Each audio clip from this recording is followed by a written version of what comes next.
Welcome to the BPN Insights Podcast. I'm RJ Malik, your producer, and today Chip sits down with Peter Dunn, co-founder and CEO of Feathery, the platform quietly becoming the operational backbone behind advisor transitions and account opening at some of the biggest RIAs in the country. They just closed a new funding round, and today Peter tells us what is next. Chip, it is all yours.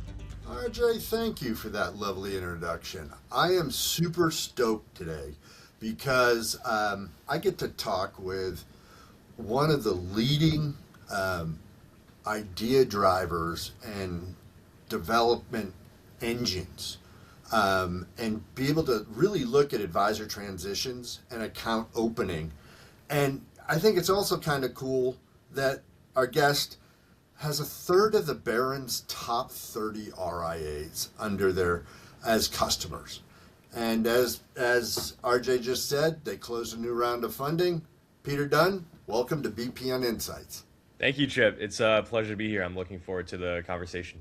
We are, so we got a lot to cover. And, our window's always a little smaller than we anticipate, but we're going to get through this. So first, Peter, you led client onboarding at Robinhood, and your co-founder, Zach, scaled High Touch from 0 to 15 million ARR. Really two different angles in terms of how you guys look at a similar problem in many ways. What did you both keep running into that most people in our business, wealth management business, are still missing? Yeah, that's a great question, Chip. And it really ties into why we started Feathery in the first place. So I led client onboarding at Robinhood. I saw the company scale from, in the thousands to the millions of users. And I sort of saw all the work that we had to put into making the sign up onboarding flow very seamless at Robinhood. Obviously at Robinhood, we're a little more retail facing than institution facing, but at the same time, right, the stuff that you have to do to improve the client experience, enhance the conversion rate, make sure that people aren't dropping off in the funnel. When you sign up for Robinhood, it feels very simple to you, very seamless, right? Like a few questions, answer them. It's very easy to, understand what's going on, and then you get in there. But what you don't see is the complexity under the hood, right? The suitability checks, the AML and KYC checks, the synchronizing data into the different systems, the strategic pulling of information so that we can avoid asking the user certain questions where we don't have to. The way we even order and the way we frame questions, everything there goes into ultimately the onboarding experience at Robinhood and the experience of opening up the brokerage account. And so Robinhood, very tech forward company, large engineering team, yet at the same time, we saw so much pain and it took so long to actually get this up and running and at scale. And so really the insight was like, hey, we did this at Robinhood. How are we able to do this for the rest of the wealth management industry without having this massive engineering team and getting it done in a fraction of the time and giving every client their own personalized and conversational experience? So that was really sort of like that main inspiration behind starting Feathery in the first place. Well, that's great. And I love how you kind of went through the use case. I have a Robinhood account, super easy to use. One of the outliers is they just picked up Trade PMR, which I find interesting. And, seeing those two kind of get together and building on that retail side, I'm really excited about that acquisition, Chip, just from a personal perspective. Obviously, that was a little bit after my time at Robinhood, but again, historically, Robinhood's been very retail focused.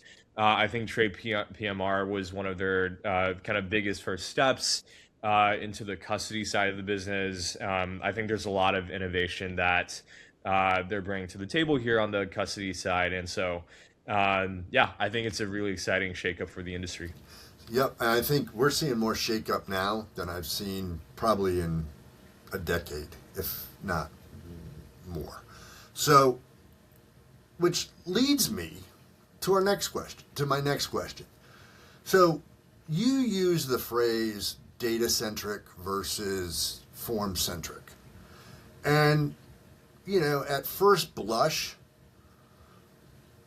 on the surface, it sounds like a distinction without much difference.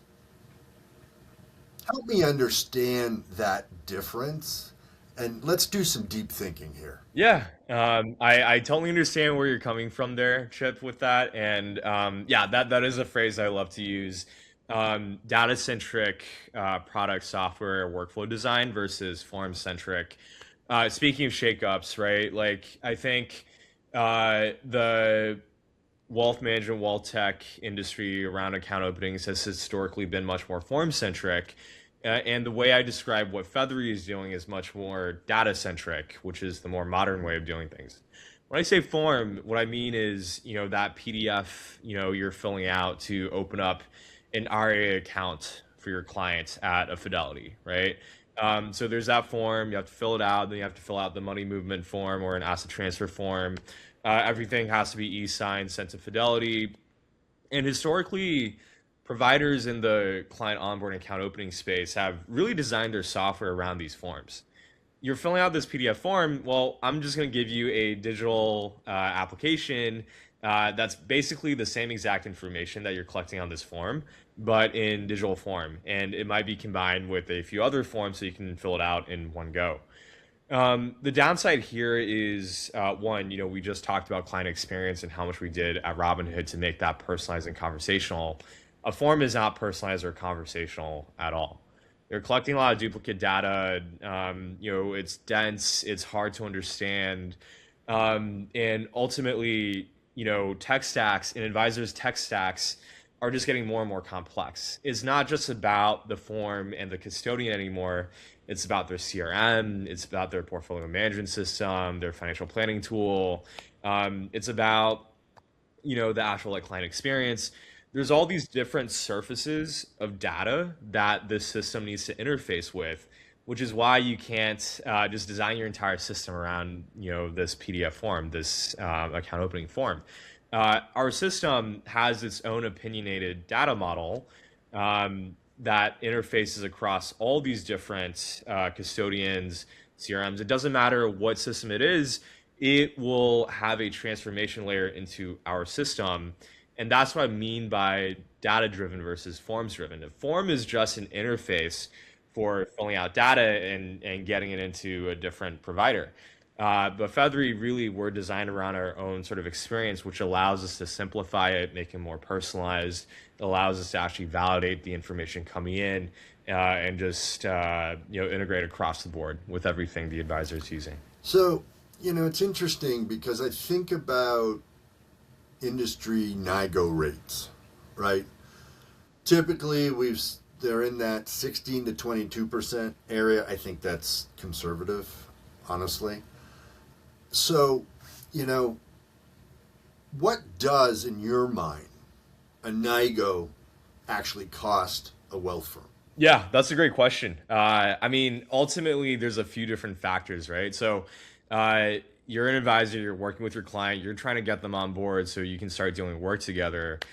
Meanwhile, you're dealing with NIGOs and you're struggling to open up that account. First of all, poor client experience. You're going back and forth with them. They're struggling to fill out all these forms. They're missing some information. A few days later, they think they're done. You're coming back to them like, hey, here's this piece of information, 5 different things that we have to correct on the form. And then we have to go through the process again, cross our fingers and hope everything works out. Extends the amount of time needed for onboarding to open up that account and run actual business. Takes up a lot of advisor time, takes up a lot of client time when they could be doing something much more productive. And on the NIGO rate, and again, tying this back to form-centric versus data-centric, the form-centric experience historically has a much higher NIGO rate. Today, many custodians are moving towards an API-centric account opening experience. So instead of having to fill out this PDF form with no validation and waiting for someone on the custodian side to read it and process it, today for some providers, for example, Schwab, we were the first company ever to fully integrate with their digital account opening API. We send all of the collected information directly, instantaneously to Schwab, we're able to get validation back immediately beyond what we ourselves offer on top of the data. And so instead of waiting a few days and crossing your fingers, you get immediate feedback as the data is being collected from the client on what's going wrong, what's missing, what's optional, what's required, what's formatted incorrectly. And that takes your NIGO rate from, and I agree with you, Chip, the 16% number might be a little conservative, down to the low single digits, which makes for a much better experience. Gotcha. Yeah. It's fascinating to me because, you do a little math here, right? And I'll be conservative in my numbers. A wealth team brings 200 accounts, 35 to 45 accounts get screwed up, for lack of a better term. They're a NIGO, right? And wow, that's a lot of work to have to go back and figure out and troubleshoot. Yeah. I mean, we haven't even started talking about advisor transitions, right? It's such a critical event where timing matters so much. You have an advisor who's shifting their entire book of business. Every last account, matters so much for a successful transition. But ultimately, even one mess up will stall the entire transition until you figure that out. Correct. Now, you sent me some great information in terms of one of your use cases, which is RFG advisory, right? And how you achieved 2 times faster form generation and faster one-day execution. You also mentioned Sequoia. What is their feedback to you? How are they looking at what you're doing? And then the next question I have is, are you using the data you're collecting to help them in other ways? Yeah, absolutely. So on the RFG side, we are powering advisor transitions for them. There's a number of different value propositions that we have for a firm like RFG that we're working with. First of all, on sort of like the repapering side, we're able to actually integrate into the different advisor systems and automatically pull in information, normalize and validate it, map it to the different account types that we're opening up with the new provider. And again, like data centric versus form centric, this is something that allows us to unlock. Historically, right, for a transition, you have someone manually going through these different systems, or you ask the advisor to manually, fill out this data. They hand you a spreadsheet, and someone on the receiving firm's end is manually looking through these spreadsheets. And so again, we're able to automatically pull data. The spreadsheets that we receive, we actually leverage AI to automatically map the different data types, the columns on the spreadsheets, to the corresponding fields on the different account types that they're looking to open.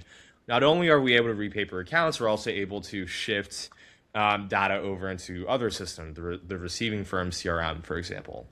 And Chip, maybe I'll just to get a little bit deeper here, from a regulation perspective, Regulation SP is a big sort of concern on the transition side, right? The receiving firm has to make sure that they don't get access to the transition advisor's data until they're legally allowed to do so.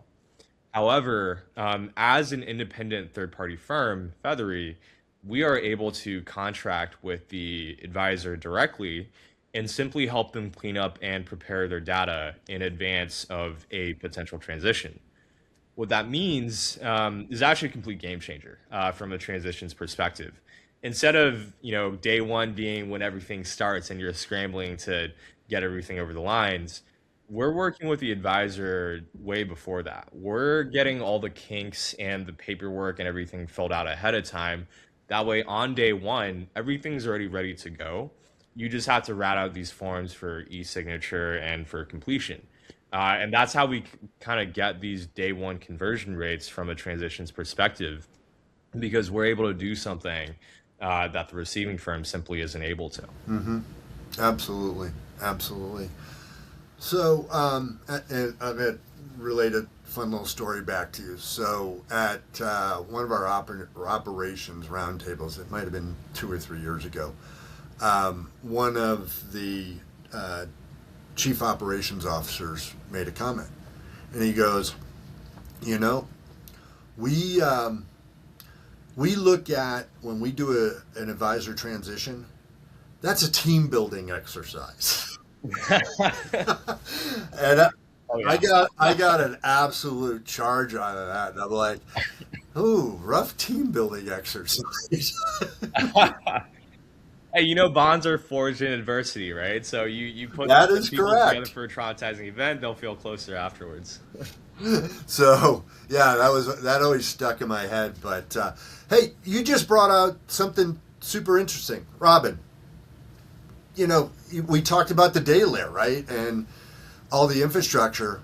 So tell us a little bit about Robin and what it's doing and what it is. Yeah, absolutely. I'm glad you asked, Chip. So, Robin is Feathery's AI assistant. It is something that we're super excited about. It is the most impactful product that we've shipped at Feathery since we've started. And it's been in closed beta for a while, and we're rolling it out general access. But there's basically two pieces that Robin handles. There's Robin Builder, which actually works with the ops team, the solutions team to automatically using AI build out a lot of these workflows, onboarding, transitions, account opening workflows, allows you to create them, modify them, automatically map systems, integrate systems. And what Robin Builder does is it basically gives you the flexibility and speed of vibe coding with something like a Claude, but it gives you the governance, the robustness, the security, and the that more of a traditional enterprise tool is going to give you. That's because Robin Builder under the hood is not generating black box code that you can't understand and you're sort of crossing your fingers that it's going to work the way you want it to. It actually configures the Feathery infrastructure, the core building blocks.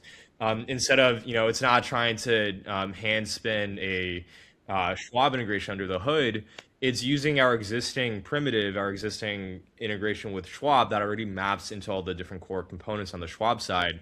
And it simply figures out how to connect it into the overall workflow that it's building and designing. And so we've seen this be a game changer from a development perspective. We're able to get these turnaround times for making changes, making updates, getting customers live from months down to like a week or 2 weeks. And ultimately, it gives the power back to the firm themselves, right? The traditional way of working with an enterprise software firm is you throw a ticket over the wall, they handle the ticket, they get back to you in a few weeks, months. But with Robin, it actually simplifies the experience so much that the firm themselves can actually go in and make changes too if they want. So Um, that the ops team can go in and make adjustments based on a new field being added or all different types of operational needs. exactly. Yeah, I mean, from a field perspective, right? Like if you're opening up an account with Schwab, right? We already will automatically handle those sorts of adjustments. If Schwab changes something, then we'll adjust the systems automatically. But let's say your firm for your own risk questionnaire, right? Like there's a question that you're trying to remove or add or rearrange. That's the type of thing that will take Robin, a few seconds to make that update. And it saves you the hassle of having to wait for someone on the other side to get around to it. Um, so that's Robin Builder, right? So using AI to completely change how workflows are being built and developed. On the other side, Robin Assist works with the end user directly who's actually filling out these workflows. Right. So let's say you're the advisor, you're running through the transition, right? You're using Feathery's transitions product to bring in your book of business and get your accounts repapered.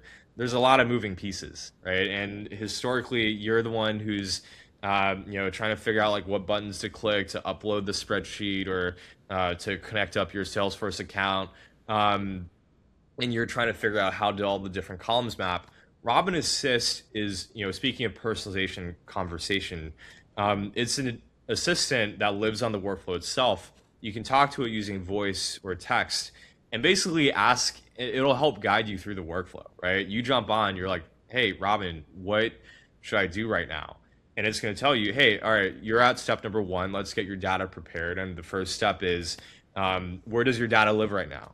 And you might be like, oh, my data lives in Redtail. Okay, perfect. Here, I need your whatever credentials in order to plug into your Redtail account so that I can read it, and tell me what data you want to pull from Redtail, right? And it'll kind of go through with you step by step to figure out exactly what's needed to actually complete this workflow, which again improves the conversion rate, gets people from point A to point B way faster than they otherwise would. Completely understand. So I got to ask this question. How'd you name it, Robin? Yeah. I mean, Robin is very thematic, right? It ties into our name, Feathery. Now I get it. Yeah. And so Feathery came from, again, really looking to kind of counter position ourselves from, traditional enterprise software, which is on the slower side, a little more brittle, a little more rigid. Feathery was very much intended to evoke feelings of, hey, lightweight, easy to use, dare I say, maybe even enjoyable to use from a workflow perspective. And then Robin is sort of our AI assistant that is actually a little more intelligent, feathery, lightweight, and again, just there to kind of help you out. That's great. That was fabulous, learning about what you're doing there. Absolutely love that. RJ, what a terrific first part of our interview. Yeah, that was interesting. It was a lot for me to take in, but to me, my takeaway was just he's trying to make just the workflow more personalized, and also I came up with the word flexible in my notes here. I take notes as I'm listening, but actually I think his program is trying to make business or the workflow more nimble. He's making it more nimble, putting it back to really the advisor and the customer, and streamlining that flow. Right. I've been in this business 30 plus years, and up until just after COVID, onboarding, advisor transition, new account was kind of a nightmare for these firms. High NIGO rates, etc. And what they're trying to do is really groundbreaking and a huge upgrade to the advisor and client experience. There are a couple things I took away from our time on part one. One is that, and this is a broad simplicity, but Feathery is really built to solve the onboarding complexity, right, that is out there. And they're trying, and Peter used the term, or I used the term, elegantly simple, but he hopped onto that. And I think that's a big, big deal, because so many firms today are still using more archaic methods, I'll put it that way. And I think that the future's bright. The second observation I took away is that I loved the conversation on data-centric versus form-centric. It's a conversation that I've been having for years. I had a pretty good idea what he was talking about, but I really find it interesting by being data-centric offers a lot more flexibility to their customers. There's so many more things that can be done. And then, here's the bottom line. I mean, he learned onboarding at Robinhood, right? And so I'm looking at, he's doing great stuff to take down those NIGO rates, and the friction that goes with those NIGO rates, both at an operational level, home office for firms that are hub and spoke, and then at the advisor level and at the client level. Those are pretty deep. Interesting. A lot there, that's for sure. Well, that's going to wrap up part one of our interview with Peter Dunn. I look forward to the second interview part. And as I go out the door for this one, before I leave, to quote Ted Lasso, be curious, not judgmental. This is Chip Kispert wishing you well until our next edition of the BPN Insights podcast, where we deliver part 2 of our interview with Peter Dunn of Feathery. Sounds good, and thank you for checking out the BPN Insights podcast, which is brought to you by Beacon Strategies, LLC. For more information, visit beaconstrategiesllc.com. Until our next BPN Insights podcast, for Chip Kispert and everyone at Beacon Strategies, I'm RJ Malik.